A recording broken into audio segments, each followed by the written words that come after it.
Am inima goală și clubul e plin. Stau singur la masă cu 2 pahare de vin.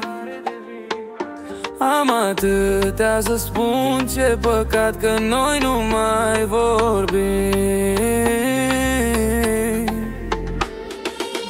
Hai să-ți cânt acum să-ți amintești cum dansam pe străzile din București, pe vremea când încă trăiam povești. Când ne iubeam îți amintești. Hai, întoarce-te în timp să ne privești cum dansam pe străzile din București, pe vremea când încă trăiam povești. Hai să-ți cânt să-ți amintești. Hai să-ți cânt să-ți amintești. Hai să-ți cânt să-ți amintești. Hai să-ți cânt să-ți amintești. Hai să-ți cânt să-ți amintești. E 5 dimineața și viața ironică, da.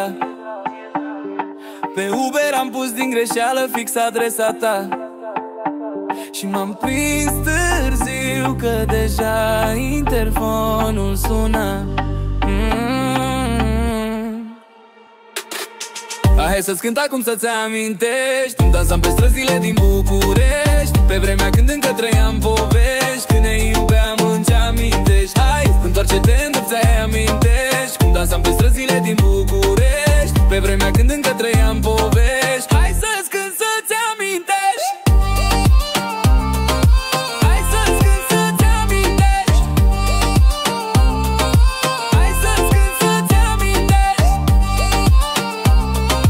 Hai să-ți cânt să-ți amintești. Hai să-ți cânt să-ți amintești. Și mă răscolesc locurile, pe buze simt săruturile. Orașul ăsta mă aduce înapoi, oriunde mă uit parcă ne văd pe noi. Nu spune că doar eu încă simt, ne întoarcem să ne întoarcem în timp. În ultima seară mi-ai spus pe curând și dacă ai uitat hai să-ți cânt.